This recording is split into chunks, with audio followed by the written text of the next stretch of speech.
It's movie review time, geeks and geekettes. This is Harley Quinn and the Birds of Prey.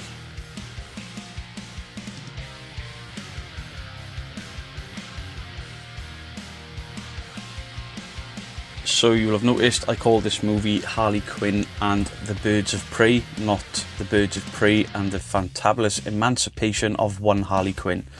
Warner Brothers have changed the films or the movie's name because they weren't basically putting bums in seats, and I'm not sure if a name change will be enough to save it. And it's a shame because this is actually a brilliant movie. I've really enjoyed it. So Harley Quinn and the Birds of Prey is directed by Cathy Yan, and it is produced by Margot Robbie, who obviously plays Harley Quinn. Also stars Ewan McGregor, Rosie Perez, Jurnee Smollett-Bell, Chris Messina and Mary Elizabeth Winstead as the Birds of Prey and the villains. So the story basically starts with the Joker breaking up with Harley. She tells a very different story, that she's broken up with the Joker, and that sort of sets the theme for the movie, because the movie is told from Harley Quinn's perspective. And I finished the movie questioning how true the events were, because everything seems a bit jumbled up, and the colour palette of the direction all seems Harley Quinn's sort of story, and maybe she's changed certain elements as she does when she retells her story of the breaking up of the Joker. It's about Harley Quinn discovering that without her beloved Mr. J, she is no longer immune to the criminals and the nasties and the people that she's pissed off in Gotham. She's also pissed off a sadistic, misogynistic gangster in the form of Roman Sionis, aka the Black Mask, and his right-hand man, Victor Zsasz. Taken along for the ride are a girl called Cassandra Cain, who in the comics is a future Batgirl. Cop Renee Montoya, who is much like Harley Quinn. She was made for the animated series and then came across into comics. Dinah Lance, aka the Black Canary, and the Huntress. The reason they changed this movie title as well is because the Birds of Prey don't actually come together until the very sort of last quarter of the movie. Now, this movie is everything Suicide Squad should have been. It's R-rated, batshit crazy fun. The fight scenes are brutal, they're bloody, there's F-bombs dropped everywhere, and the film works for it. This is, to me, DC's Deadpool, and they couldn't have got away with this with any other character. The tone shift from Suicide Squad to this movie work purely because of who Harley Quinn is and how things are basically going on in her brain, and this movie is from her point of view. Everything just works really well. Harley Quinn, Margot Robbie playing Harley Quinn, she's going to be synonymous with this role, I hope. Much like people see Hugh Jackman as Wolverine or Chris Hemsworth as Thor, she's portrayed it in such a way and shows a love for the character that it would be hard to see somebody replace her.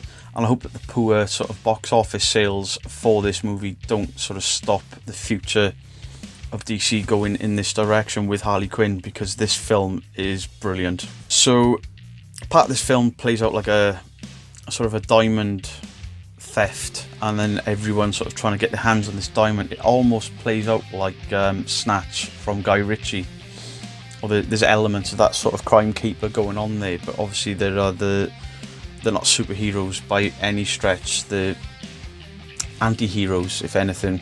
The soundtrack is brilliant, the look of the film is spot on.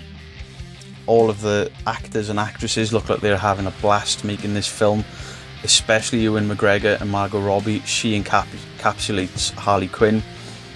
Now, Ewan McGregor's Black Mask is not the Black Mask I know from the comic. He's far more strange, far more out there, weird and slimy. But you can see that Ewan McGregor is absolutely relishing playing this sort of against cast character. And it really works. Towards the end he gets a little annoying, but then when he gets his comeuppance, and he does, I probably barely laughed at it. And that's another thing that goes with this movie. It is really funny. All of the jokes land. they've taken some leaves out of Marvel's book, or sorry, Fox's book, with the Deadpool movie, and they've integrated it into this Harley Quinn movie. When they were doing when they announced there were reshots going on, etc., I was kind of worried, because we've all seen movies where reshots have completely changed the outcome, and you can see the differences. Not so much here. Maybe you could see the breaks if it hadn't been Harley Quinn's story, where the story's all over the place anyway, but it's not all over the place where you can't follow it, which is obviously a good thing. The fight scenes in this they're brilliant, and because we know Margot Robbie does a lot of her own stunts, or most of her own stunts, it doesn't take you out of the movie, because she hasn't changed size when she's doing these flips and kicking people and all the rest of it. It's genuinely Margot Robbie doing as much of this as she can, so the camera stays zoomed in on her while she's doing the stunts. The fight scenes are as funny as they're brutal as well. If I have any negatives, it is that the Birds of Prey take a back seat massively. Black Canary is sort of more involved than Huntress or Renee Montoya, but their roles are good in this movie, and when they all come together at the end, it is a really cool action sequence where they're fighting on Amusement Mile, I think it was in the comics. They're just basically fighting a load of masked goons. It's brilliant. There's so much going on. Everywhere you look on the screen, there's fights, or people are involved in fights. And the fights are really, really good. They're brutal, they're funny. It's just a really, really good popcorn movie, this. So to score the movie, I would give it a 4.5 out of 5. It's not perfect, but it is by far one of the better movies that DC have done. It is up there with Wonder Woman and Aquaman. It's no Joker, but then it's not supposed to be. This is a very different movie to Joker, and I hope that this sort of helps continue this sort of R-rated DC extended universe. I mean, they can do Shazam and all the rest of it, and Harley could still fit into these other character movies and tone herself down a bit, because if they continue her movie from her point of view, it can be R-rated because it's coming from her mind, and I think they were quite clever in doing that. So there we go, guys. That was my review of Harley Quinn and the Birds of Prey. I'm glad they changed the title, because I wouldn't want to keep repeating the fantabulous blah blah blah blah blah blah blah. So like, comment, share and subscribe. Let me know if you've seen the film, what you thought of it in the comments down below, and I will catch you guys soon for another review or unboxing. Goodbye.